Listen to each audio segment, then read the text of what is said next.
La historia de la humanidad se divide de la siguiente forma, de manera muy esquemática. Primero tenemos una historia antigua,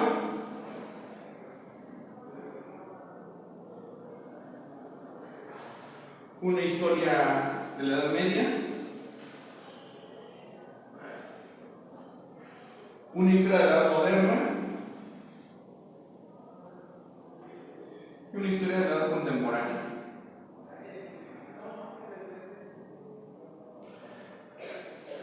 Ustedes, según este plan de estudios, empiezan más o menos al revés. Empiezan con la historia contemporánea en tercer semestre, en cuarto semestre con la historia moderna, en segundo la Edad Media y en este último semestre la Edad Antigua. Ahora, esa Edad Antigua a su vez se divide todavía más, bueno, todas, pero esta en particular se divide en tres líneas. Por un lado, una prehistoria,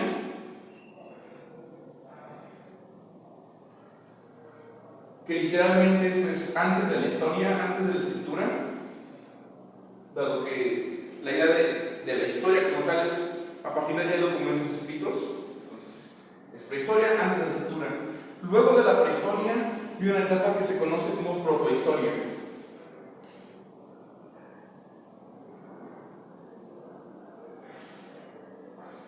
Literalmente significa como la primera historia. Aquí ya es la escritura, pero es una escritura que de repente no se puede leer. Bueno, sí se puede leer, pero no. Explico. Son sobre todo tablillas en cuneiforme, donde aparecen únicamente datos como ovejas, templo, fulano de tal, río. Y ya. ¿Jeroglíficos y todo eso? Jeroglíficos igual. Digamos, sí se puede leer palabras aisladas, pero no crear un texto coherente. Es como si vieras una lista del súper, por ejemplo. Entonces, por eso digo que sí se puede leer y no. Sí se puede leer también las palabras, pero no se puede leer como tal un texto. Luego de la propia historia ya viene la etapa propiamente de la historia, que es cuando ahora sí ya tenemos documentos escritos que sí podemos leer, que sí podemos entender. Ahora, eso en cuanto a la división de la prehistoria, pero de la historia antigua. En el caso de la prehistoria, a su vez se divide en otras tres líneas. Bueno, podrían ser incluso 4, pero vamos a dejar en 3 para no meternos en líos. Por un lado, tenemos el Paleolítico.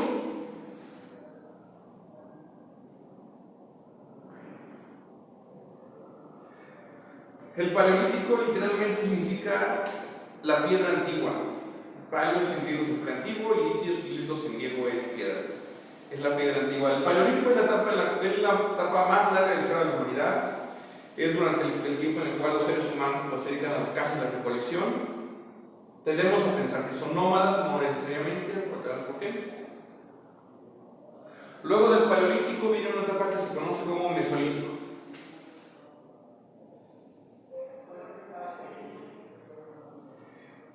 Mesolítico, meso significa a la mitad. El Mesolítico es la piedra del medio, entre la antigua y la nueva piedra. Es una etapa en la cual ocurren una serie de cambios significativos que van a conducir justamente al fin del periodo paleolítico y al fin de la vida de cazadores recolectores, o al menos como forma predominante de la actividad humana. Aparece la agricultura y surge la última etapa de la prehistoria, que es el Neolítico.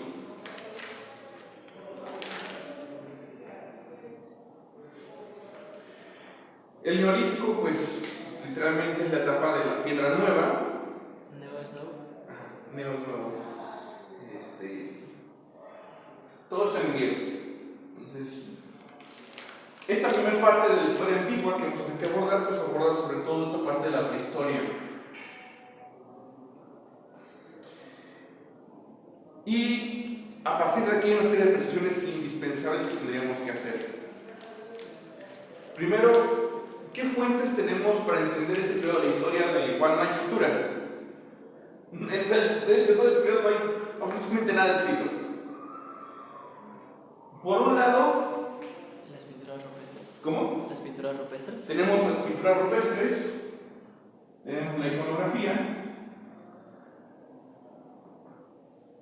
pero incluso esa iconografía pues tiene que ser interpretada. Pinturas rupestres, tenemos también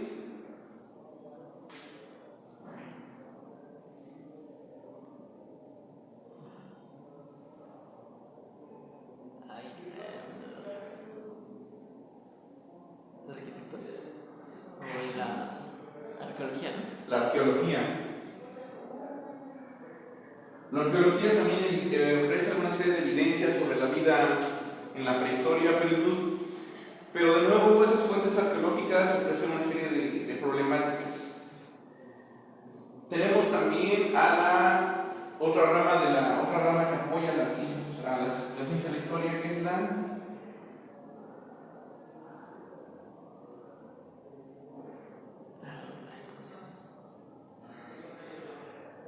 Antropología. exacto.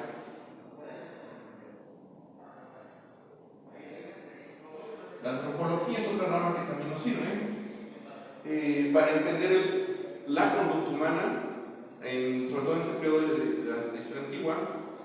La antropología, en particular una rama de la antropología que es la etnografía. Es literalmente la descripción de los pueblos. La antropología.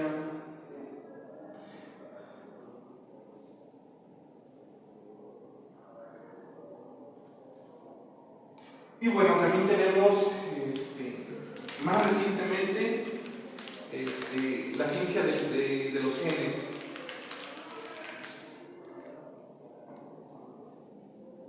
La genética también ayuda a entender algunos fenómenos de la historia antigua. Y si me apuras, incluso la psicología, sobre todo la psicología evolutiva.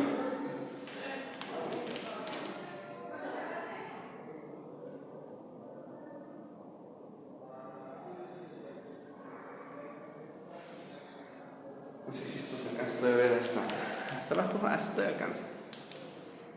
Ahora, hay una serie de problemas con todas estas evidencias. En el caso de las pinturas rupestres, en el caso de la iconografía, no me atrevería a decir que hay mucha, pero tampoco es que haya poca. De hecho, hasta artísticamente son obras muy bien logradas. El tema es que no sabemos cómo interpretarlas. No sabemos exactamente con qué objeto las pintaron. No sabemos exactamente quién las pintaron. Y el propósito. Y el propósito.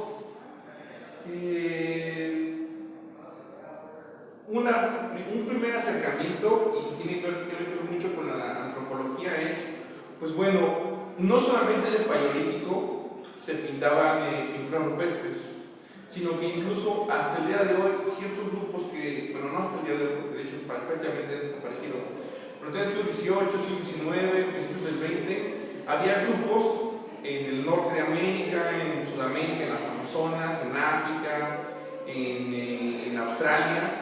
Había grupos que todavía vivían como cazadores-recolectores, y muchos de esos grupos, por no decir todos, todavía pintaban. Hay un par todavía de tribus que están en la era prehistórica. Como tal, sí. Son como 3 o 4 que siguen viviendo como tal en tribus, en islas apartadas de la sociedad y que no cuentan con nada de tecnología. Incluso no solamente en algunas islas del Océano Índico y Pacífico, sino por ejemplo muy adentro del Amazonas.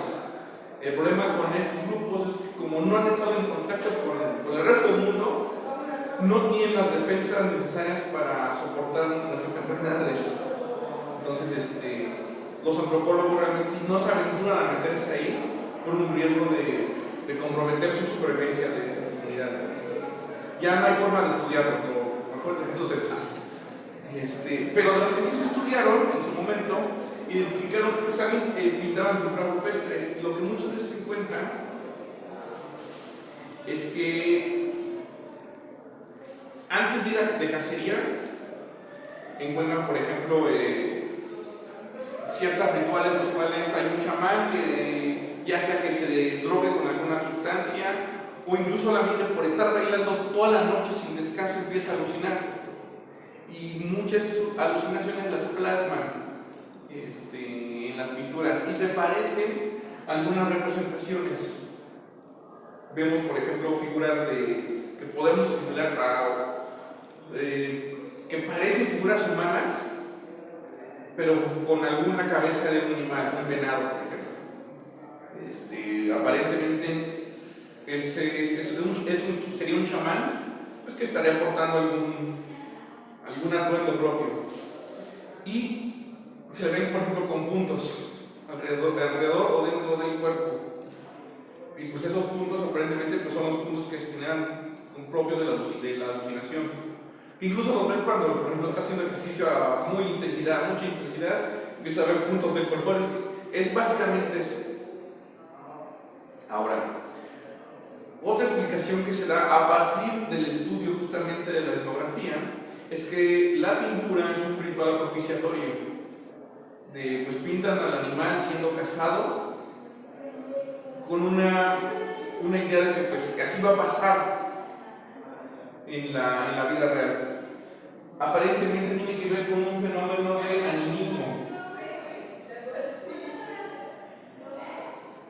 El animismo es, pues, no sé si llamarlo una creencia religiosa, pero cuando menos es una creencia mágica, en donde para estas culturas, tanto las actuales como las del Paleolítico, concebirían que todos los objetos y seres de nuestro entorno tienen un alma, un ánima. Todos tienen un alma sin importar si son objetos inanimados como este marcador, una piedra, o si son plantas, si son animales o seres vivos. Todo tiene un alma. Y que esa alma conecta a ese ser con todos los seres que tienen un alma de esa misma condición. Es decir, esta banca tiene un alma, es la misma alma que conecta con esta otra banca, con esta otra banca. Este marcador tiene la misma alma que conecta con otros marcadores. Y los animales también comparten un alma. ¿Como mente colmena? ¿Perdón? ¿Como mente colmena? Algo así. Algo así podríamos, para tratar de entenderlo. No necesariamente que ellos lo pensaran, pero más o menos para que nos demos una idea. Esto significaría que para ellos el pintar a un animal, además por eso es que están tan detallados, por eso es que están también logrados desde el punto de vista técnico, es que mientras la pintura sea más fiel, sea más naturalista, la asimilación con el contacto con ese mundo va a ser más sólido y por lo tanto va a ser más eficaz. Esto también lo vemos, por ejemplo, en la fabricación de herramientas, sobre todo de armas para la cacería. Si tú ves que un tipo de punta de flecha es muy eficaz, lo empiezas a producir la mayor cantidad de veces, porque esa punta de flecha tiene un alma que es eficaz para la cacería y quieres que las otras puntas de flecha compartan esa característica.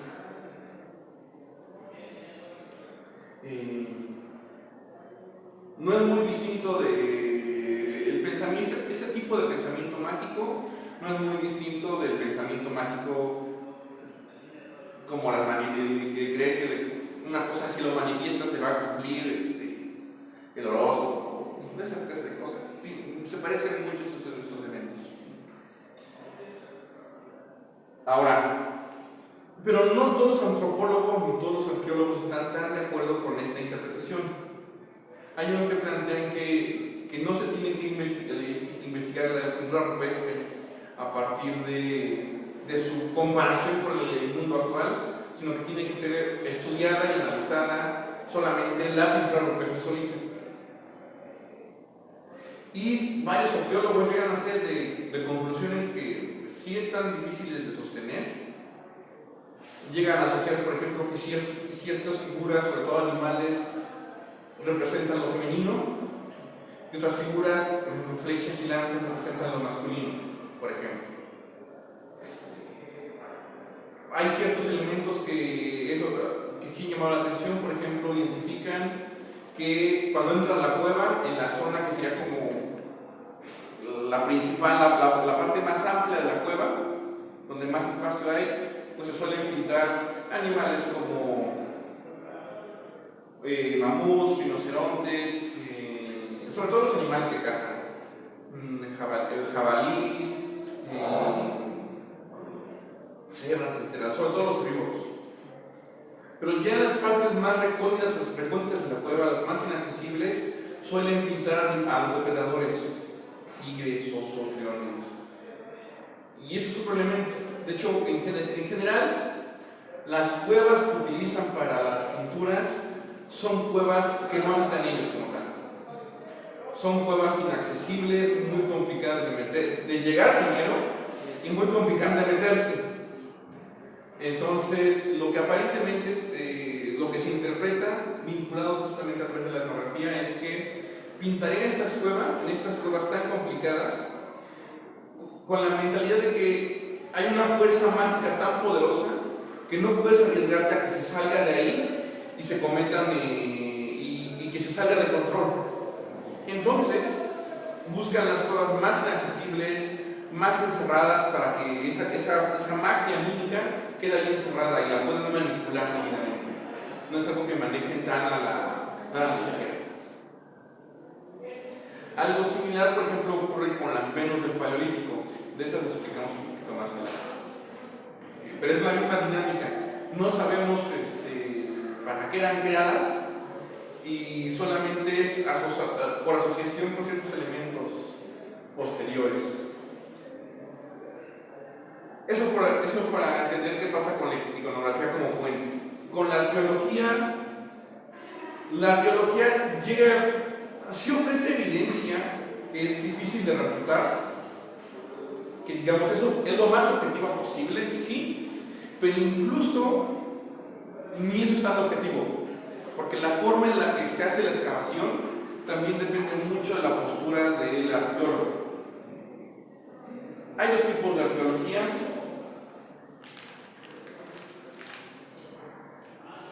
Una arqueología procesual y una arqueología postprocesual.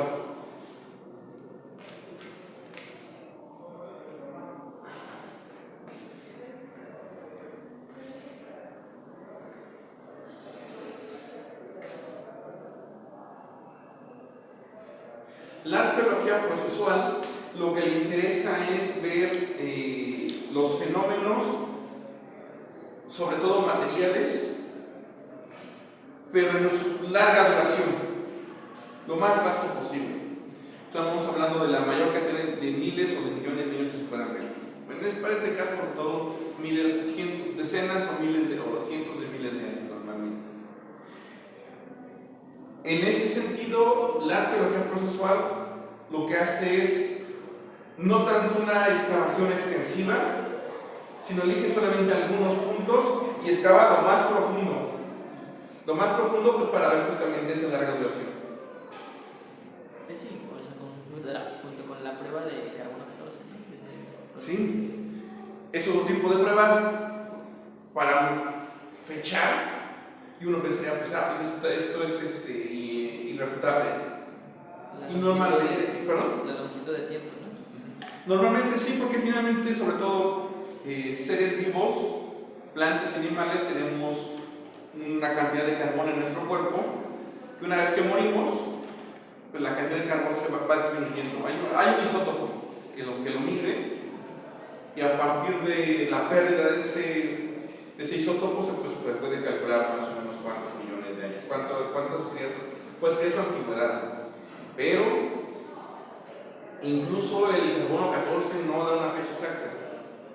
No una fecha exacta porque los niveles de carbono no son los mismos a lo largo de la historia de la humanidad, de hecho a la historia del planeta. Entonces, muchas mediciones de carbono 14 están equivocadas y se tienen que recalibrar con más, o se tienen que recalibrar averiguando de manera puntual qué niveles de carbono había en la atmósfera en el momento en el que surge esa pieza, o surge ese animal en particular, esa planta, y no se conoce para todos los niveles, no se conoce para todas las etapas del planeta, además. O se recurre a otros métodos, por ejemplo, la dendrocronología.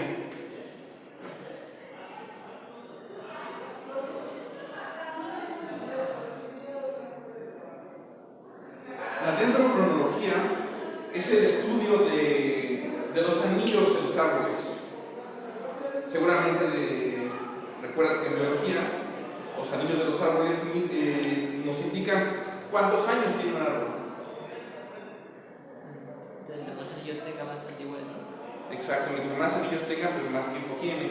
A partir de las mediciones de los árboles, pues se puede determinar la fecha de una construcción, por ejemplo. Entonces, ya se puede cotejar con el carbono 14 y hacerse la recalibración.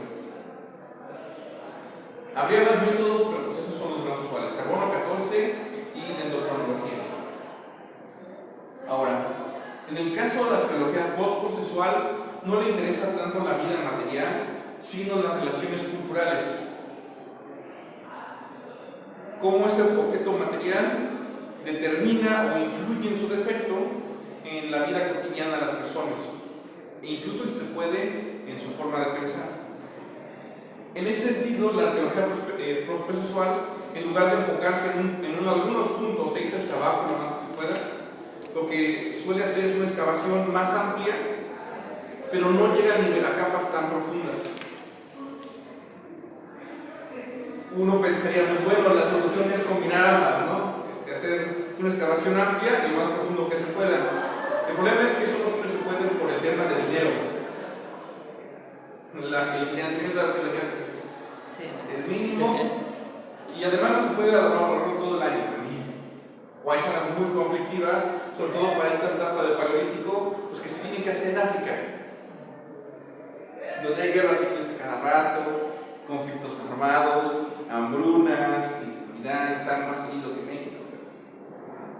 Entonces, ese es otro problema. Ahora, en el caso de la antropología, específicamente de la etnografía, recurre a algo que se llama como fósiles sociales.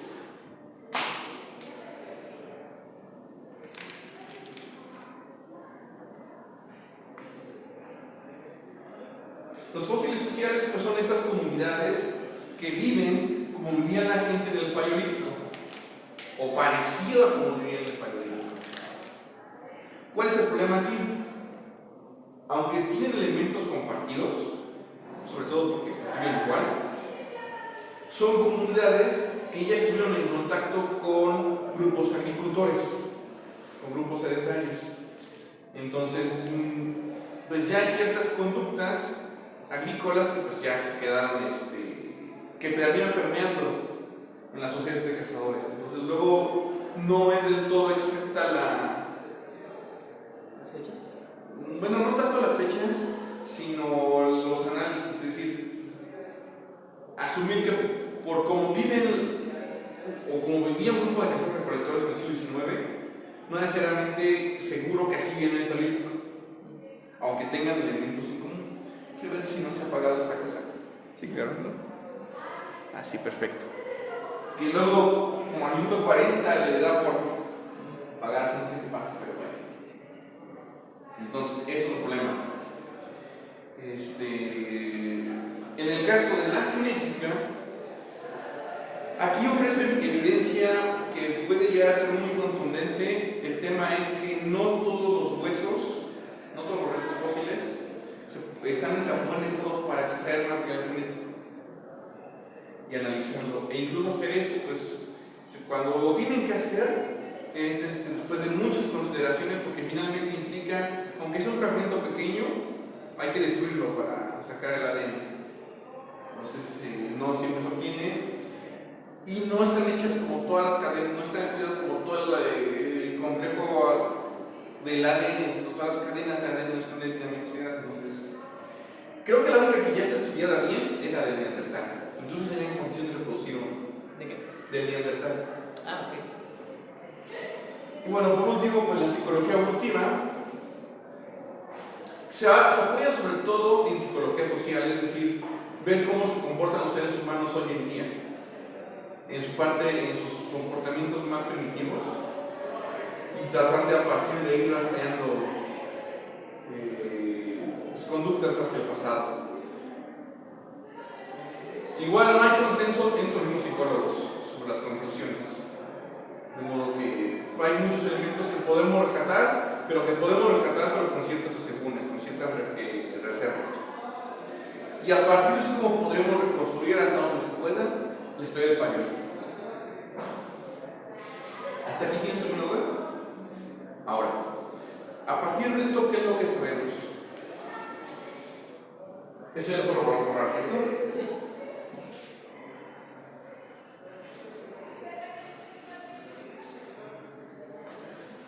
Pues bueno, sabemos que en efecto son grupos de cazadores-recolectores.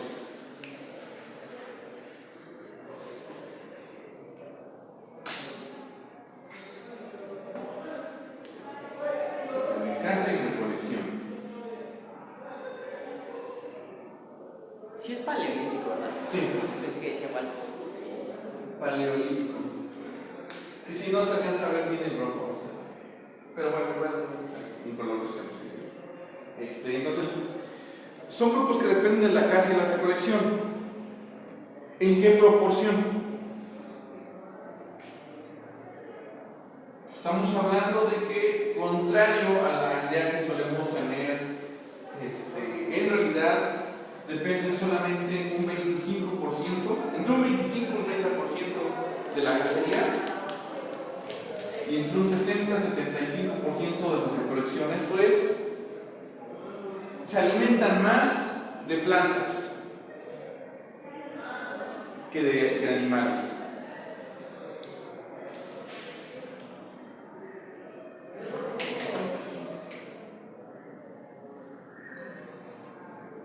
Es sin embargo importante la cacería por ciertas conductas que vamos a ver un poquito más adelante. Y luego, ¿quiénes la realizaban? Tradicionalmente se había pensado, pues los hombres llevaban a cabo la cacería,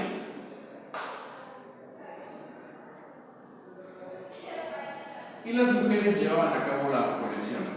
Era como una visión tradicional.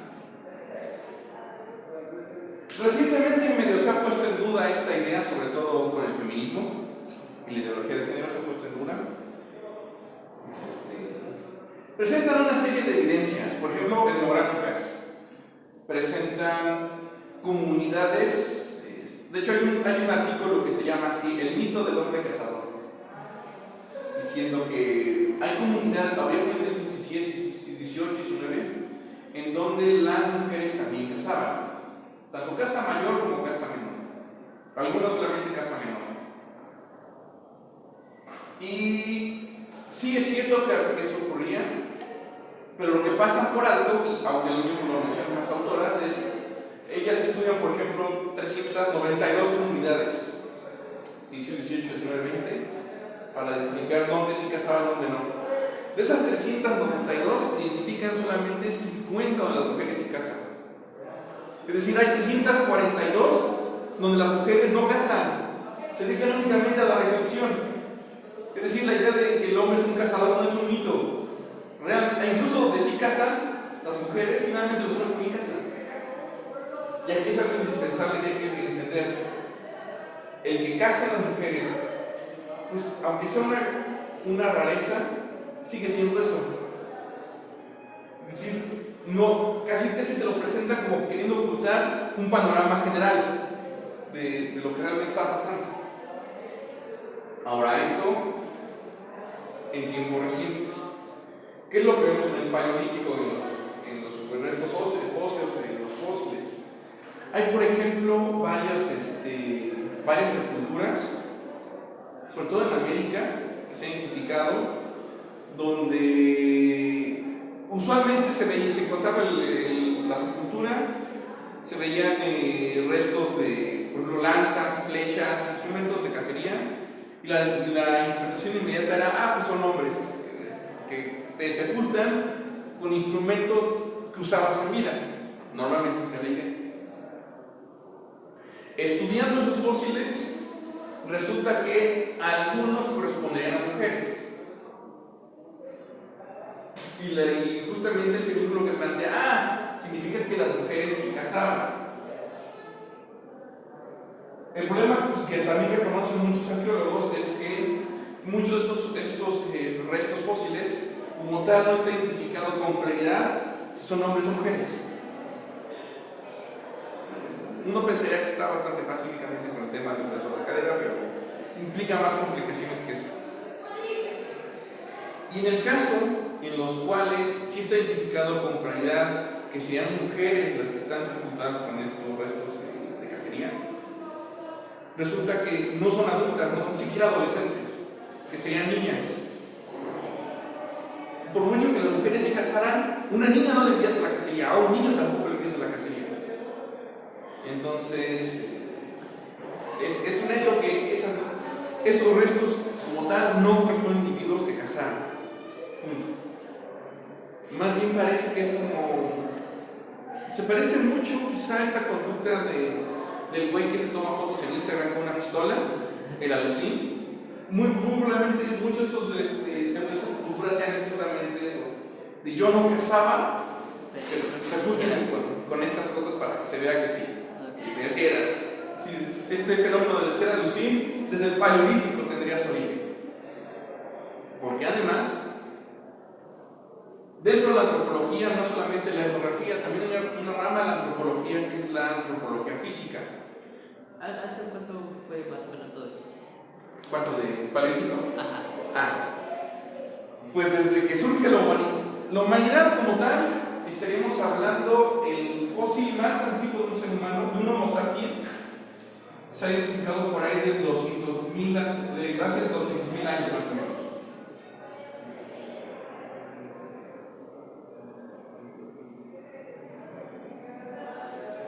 Todo eso abarca el paleolítico. Incluso desde antes, incluso desde mucho atrás, ya hay otros grupos de homínidos.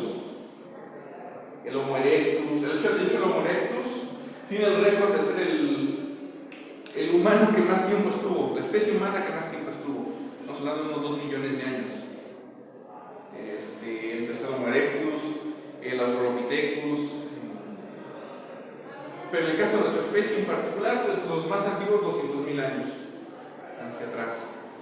Eso no significa que no existieran desde antes, pero al menos la evidencia fósil más antigua, estamos hablando de África hace 200.000 años. Y de ahí para adelante.